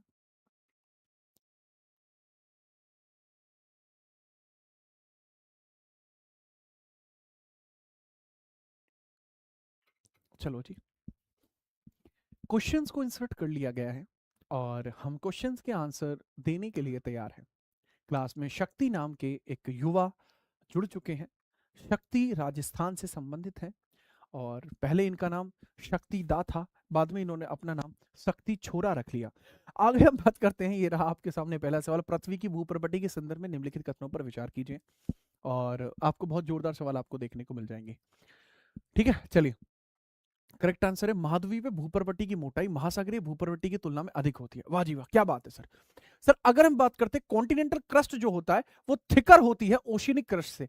सर ये तो बहुत सही बात है, सर ये तो सच बात है, सर ऐसे ही तो होता है। बहुत बढ़िया। महासागरीय भूप्रपट्टी मुख्य रूप से बेसाल्टिक चट्टानों से बनी होती है। जी सर, वो बेसाल्टिक से बनी होती है, तभी तो वो ठोस होती है, उसके अंदर मास भी अधिक होता है। That is also correct. भूप्रपट्टी पृथ्वी के कुल आयतन का लगभग 5% है। सर 1% है, 1%, ये स्टेटमेंट गलत हो गया बट साहब, 1% है बस। उपयुक्त में से कौन सा कथन सही है? सर केवल पहला और दूसरा कथन ही सही है। बात सही समझ में? केवल पहला और दूसरा कथन ही सही देखने को मिलता है। ठीक है, आगे हम बात करते हैं। अगला सवाल ये रहा आपके सामने। निम्नलिखित में से कौन से युग्म सही से सुमेलित नहीं है? Conrad discontinuity between upper and the lower crust. बहुत बढ़िया सर, जहां तक मुझे याद है अपर और लोअर क्रस्ट के बीच में लहमान आपको देखने को मिलती है, लहमान आपको देखने को मिल जाएगी। तो करेक्ट आंसर ये तो गलत हो जाएगा। Which of the following is not correctly match? पहला ही करेक्टली मैच नहीं है चाचा। मोहावरिक असंबद्धता क्रस्ट और मेंटल के बीच में, बहुत बढ़िया। रपैटी जो आपको देखने को मिल जाएगा, रपैटी जो आपको देखने को मिल जाएगा, या आपको देखने को मेंटल और कोर के बीच में, मेंटल और कोर के बीच में तो रैपेटी होती नहीं है। यही तो मेरे पेपर में आया था, तो गलत हो जाएगा। लहमान आपको जो देखने को मिलता है, लहमान अगर हम बात करते हैं, नहीं नहीं, ये रेपैटी डिसकंटिन्यूटी आपको देखने को मिलती है, वो लहमान डिसकंटिन्यूटी आपको देखने को मिलती है। इसके अंतर्गत तगड़े लेवल पर हम बात करते हैं। बहुत बढ़िया सर, अगर मैं बात करता हूं अपर और लोअर क्रस्ट के बीच में जो देखने को मिलता है बेटा, कॉनराड ही तो है। लहमान तो आपको कोर में होता है, तो ये भी सही है और ये भी सही है। नॉट पूछा है तो वो सी है, क्योंकि रेपैटी आपको यहां देखने को नहीं मिलता। सी होगा आंसर, बहुत मारूंगा। मेरे पे तो गलती से हो गया था ये, मैं तो सही कर दिया। मैं तो आपको देख रहा था कि आप इसमें क्या कहोगे। ठीक है, याद रखना। हम भाई तो, और ये वैसे भी ऊपरी और निचले मेंटल के बीच में होता है, ये अपर एंड लोअर मेंटल के बीच में होता है। जैसे कई देखो, बहुत सिंपल सी बात है, इसको याद रखने का तरीका बहुत है। जैसे हमारे यहाँ कहते हैं तुझे कनपटी कनपटी मारूंगा, कनपटी कनपटी मारूंगा, है ना? तुझे कनपटी ही कनपटी मारूंगा। अब दो मेंटल लोग अगर होते हैं तो वो एक दूसरे की कनपटी पर ही मारते हैं। तो अब यहां रैपटी है, यानी कनपटी जैसा साउंड कर रहा है, तो इसमें दो मेंटल होने चाहिए। अब यहां एक तो मेंटल हो गया, लेकिन दूसरा मेंटल नहीं हो पाया। अगर वो भी मेंटल हो जाता, फिर ये आपस में एक दूसरे के कनपटी पर ही मारते। क्या निमोनिक है यार, ये मजा आ गया यार, इस निमोनिक को सुन के मजा आ गया। एस्थेनोस्फीयर के संबंध में कथनों पर विचार कीजिए। यह ऊपरी मेंटल का हिस्सा है जो प्लास्टिक या अर्धतल अवस्था में होता है। ज्वालामुखी उद्भाव के दौरान निकलने वाला मैग्मा का मुख्य स्रोत यही है। इसका विस्तार लगभग 400 किलोमीटर की गहराई तक है। क्या ये सच बात है? यह क्या 400 किलोमीटर की गहराई तक आपको देखने को मिल जाएगा? बताइए सर। करेक्ट बात यह है कि जी हाँ, यह 400 किलोमीटर की गहराई तक है, और यह 80 किलोमीटर से लेकर 400 किलोमीटर तक की गहराई तक होगा। कमाल की बात यह है कि इसके अंदर तीनों चारों ऑप्शन सारे सही हैं। एस्थेनोस्फीयर इसको बोला जाता है, ए से शुरू होता है। पंडित जी कब समझोगे आप? हैं? पृथ्वी के मेंटल के बारे में कौन सा कथन सही है? मेंटल कुल पृथ्वी के आयतन का 84 और द्रव्यमान का लगभग 67% है। ठीक है सर। मुख्य रूप से सिलिकेट जैसे पैराडाइट्स से बना है। मेंटल ठोस अवस्था में है, लेकिन इसमें संवहन धारा कन्वेक्शन करंट चलती है। क्या इसके अंदर कन्वेक्शन करंट चलती है? इसके बारे में बताइए, करेक्ट आंसर क्या होगा? देखो, करेक्ट बात तो ये है कि क्योंकि इसका जो ऊपरी हिस्सा है, वैसे तो ये सॉलिड है, बट इसके अंदर कन्वेक्शन करंट चलती है। Mental is in solid state but has the convection currents. Solid तो है, बट ये फ्लूइडिक फॉर्म में भी बहता है। तो करेक्ट आंसर है, ये तीनों ही सही है इसके अंदर में। ये तीनों ही स्टेटमेंट इसमें सही देखने को मिल जाएंगे। मतलब ये भी आपको अच्छा सवाल देखने को मिलेगा। अच्छा सवाल था ये भी। आगे बढ़िए, अगला सवाल क्या है? अगर हम बात करते हैं कोरों के बीच में, हम बात करते हैं कोर के बीच में, हम बात कर लेते हैं। जो आपको देखने को मिलता है, बाह्य कोर और आंतरिक कोर के अंतर के संदर्भ में निम्नलिखित कथनों पर विचार करें। बाह्य कोर तरल अवस्था में है, जबकि आंतरिक कोर ठोस अवस्था में। Outer core is in liquid while जो inner core is in solid state. Correct है। आंतरिक कोर पर दबाव इतना अधिक है कि यह उच्च तापमान के बावजूद पिघल नहीं पाता। इंटरनल कोर, ये भी करेक्ट है सर। दोनों सही हैं और एक की व्याख्या भी सही है। मजा आ गया सर, मजा आ गया सर। इतना अच्छे सवाल शायद आज तक आप नहीं देख पाए होंगे। वायुमंडल की कौन सी परत में इसके कुल द्रव्यमान का लगभग 75% और लगभग सभी जलवाष्प होती हैं? जो मेजर वाटर वेपर्स आपको देखने को मिलती हैं, या कौन से वाले मंडल में आपको देखने को मिलती हैं, इसके बारे में आपसे पूछा जा रहा है, बताइए। ठीक है, फटाफट से बताओ।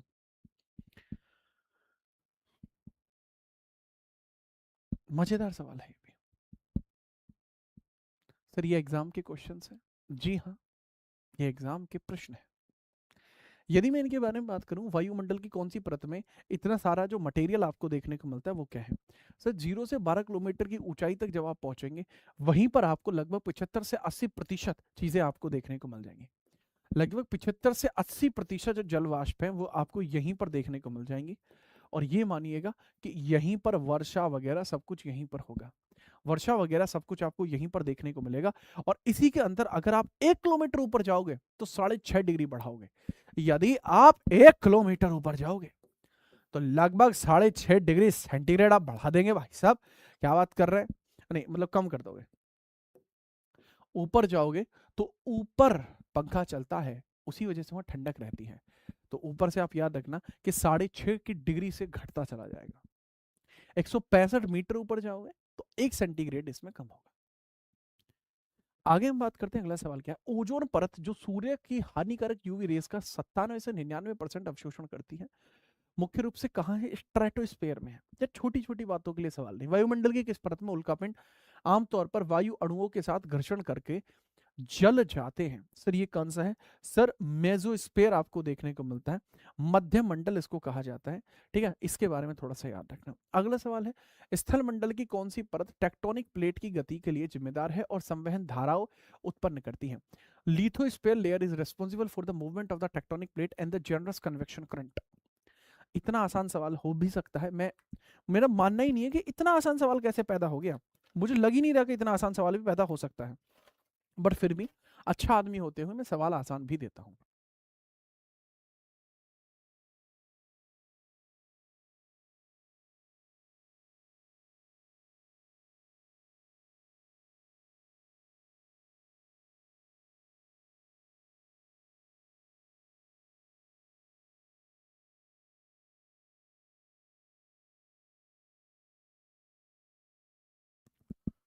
बताइए,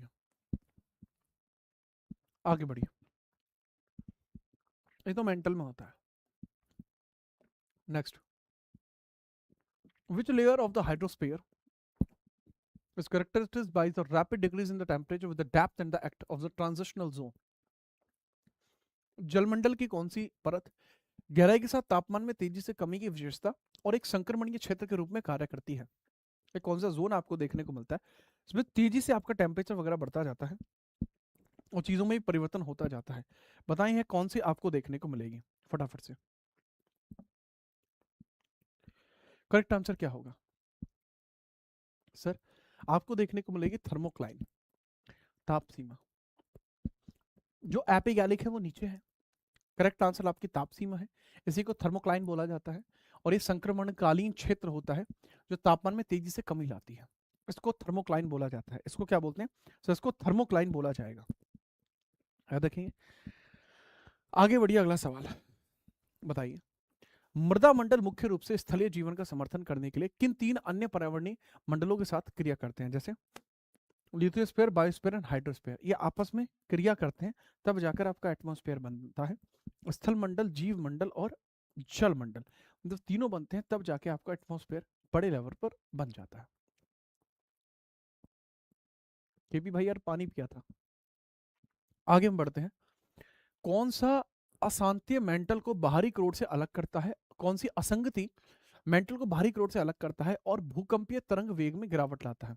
तो कौन सी आपकी which discontinue separate the mantle from the outer core, mantle के और कोर के बीच के अंतर्गत जो आपको जो डिसकंटिन्यूटी देखने को मिलती है, वो डिसकंटिन्यूटी कौन सी आपको देखने को मिलेगी? फटाफट बताइए सर। ये डिसकंटिन्यूटी का नाम है गुटेनबर्ग, इसका नाम है गुटेनबर्ग। गुटेनबर्ग आपको देखने को मिलती है। गुटेनबर्ग जो आपकी असंगति है, डिसकंटिन्यूटी है, यह आपको यहां देखने को मिलती है, याद रखिएगा। गुटेनबर्ग आपको देखने को मिल जाएगी। लहमान क्या है?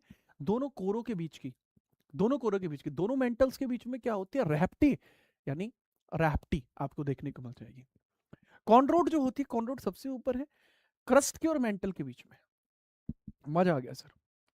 शहरी क्षेत्रों में प्रकाश रासायनिक धुंध के निर्माण के लिए मुख्य रूप से किस प्रकार का प्रदूषण जिम्मेदार है? Which type of the pollution primarily responsible for the formation of the photochemical smog in the urban area? Urban area के अंदर आजकल स्मॉग बहुत बन रहा है, इसके अंतर्गत बताइए ये किसकी वजह से बनता है? जैसे आप देखते हो दिल्ली वगैरह में लोगों को लगता है कि यहाँ पर जो है कोहरा पड़ रहा है, लेकिन वाकई में वो कोहरा नहीं होता, वो फॉग नहीं होता, वो स्मॉग होता है। और स्मॉग किसकी वजह से बनता है? सर ये वाष्पशील कार्बोनिक यौगिक और नॉक्स की वजह से बनता है। ठीक है, नॉक्स की वजह से और वोलेटाइल ऑर्गेनिक कंपाउंड्स की वजह से बनता है, जो बेकार वाले ऑर्गेनिक कंपाउंड होते हैं वो। मजा आ गया सर, बहुत बढ़िया। अगला सवाल ये रहा, अम्लीय वर्षा की घटना मुख्य रूप से किन दो प्रदूषकों से जुड़ी है, वायुमंडलीय प्रतिक्रियाओं के कारण होती है? ठीक है, बताओ ये कौन सी घटना आपको देखने को मिलती है, किसकी बात कर रहे हैं? एसिड रेन जो होती है प्राइमरी किस वजह से होती है? एसिड रेन के बारे में बताओ, एसिड रेन में क्या चीजें आपको पाई जाती हैं? एसिड रेन के अंतर्गत मुझे बताएंगे क्या चीजें आपकी होती हैं। एसिड रेन का पीएच कितना होता है अब तक? 56 यानी 5.6। बहुत बढ़िया। क्लास के अंदर एक पंडित जी हैं, मुझे नहीं पता वह किस महिला को लेकर इतने नाराज हैं, लेकिन क्लास में कमेंटों में कह रहे हैं कि दुनिया फिल्टर पर नहीं चलती, तुम फिल्टर लगाकर हीरोइन बन रही हो, ये दुनिया कर्मों पर चलती है। कमेंटों में कह रहे थे ऊपर पंडित जी। पंडित जी अच्छे आदमी है, क्लास में रेगुलर रहे हैं काफी लंबे समय से, लेकिन मुझे पता नहीं था कि इनको कर्म कांड के बारे में भी जानकारी है। तो कमेंटों में रहते हुए भी इन्होंने ये पता कर लिया कि आगे वाले के कर्म कैसे हैं, देख रहे हो।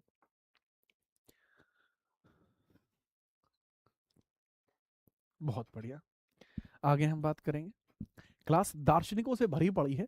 SO2 और NO2 एग्जैक्टली क्या होता है? H2SO4 जो होता है, SO4 यहीं से निकल रहा होता है, नाइट्रस भी इसके अंतर्गत होता है, और साथ ही साथ इसके अंदर SO2 भी आपको देखने को मिलता है।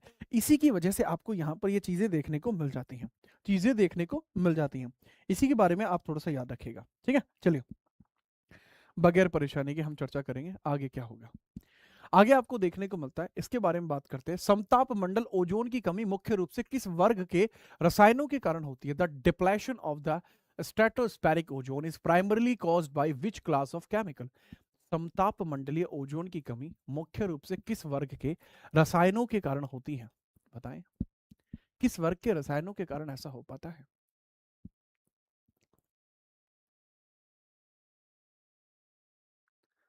करेक्ट आंसर की चर्चा करते हैं।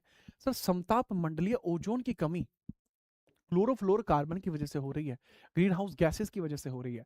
अगर ग्रीन हाउस गैसेस बहुत अधिक बढ़ जा रही हैं, ओजोन में डिप्लेशन हो जाएगा, ओजोन के अंदर कमी आ जाएगी, धीरे धीरे ओजोन खराब हो जाएगा। इसके बारे में थोड़ा सा याद रखना। आगे हम अगली बात करते हैं, कौन सा ध्वनि प्रदूषण मापने का एक लघु गणनीय है और विश्व भर में सबसे अधिक उपयोग किया जाता है? मतलब भूमि ये जो वायु प्रदूषण होता है, ये इसकी बात बताइए। हर्ष भी क्लास के अंदर आ चुका है, लेकिन आंसर डेसिबल नहीं दिया है गधे ने, कह रहा है क्लास में आ गया। अबे डेसिबल आंसर बता। करेक्ट आंसर ये भी होता हुआ। अगला प्रश्न आपकी कंप्यूटर स्क्रीन पर ये रहा, लगभग 30 वर्ष की अर्ध आयु वाला कौन सा रेडियोधर्मी समस्थानिक परमाणु अपशिष्ट में सबसे अधिक चिंताजनक है? ये पॉल्यूशन से आपको देखने को मिल रहा है, ये पॉल्यूशन से आपको देखने को मिल रहा है, इसके बारे में बताइए। सर ये सीजियम है। अच्छा, मैं कह रहा हूँ कि अभी मैंने पॉल्यूशन वाला चैप्टर आपको नहीं पढ़ाया है ना, तो ये आपको टफ लग रहे होंगे सवाल, क्योंकि मैंने पढ़ाया नहीं है पॉल्यूशन का, अभी तो मैंने कोर पढ़ाए थे। ठीक है, याद रखना। तो यह आपको सीजियम देखने को मिलेगा। पॉल्यूशन के चैप्टर को हम कल कवर कर लेंगे। आज के लास्ट क्वेश्चन को यहाँ पे रोकते हैं।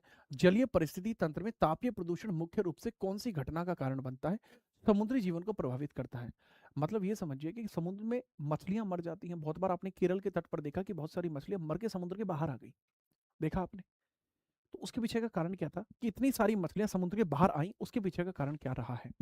सर, समुद्र के अंदर भी ऑक्सीजन होती है, जल में भी ऑक्सीजन पाई जाती है, H2O, उसके अंदर एक एटम आपको ऑक्सीजन का भी देखने को मिलता है। धीरे धीरे धीरे धीरे ऑक्सीजन का डिप्लेशन हो रहा है, उसी की वजह से डिक्रीज डिजोल्व ऑक्सीजन, ऑक्सीजन कम हुई, मछलियां मारी गई।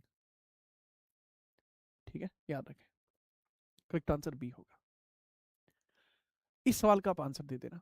किस वायुमंडलीय परत में आयन मंडल है जो रेडियो तरंगों को पृथ्वी पर वापस परावर्तित करता है? कल की क्लास के अंतर्गत मैं ह्यूमन राइट्स आपको पढ़ाऊंगा। ठीक है, कल शनिवार है, लेकिन क्या संडे क्या मंडे, आइएगा पढ़िएगा। अब रात को 9 बजे मुलाकात आपसे होगी मॉक की क्लास में।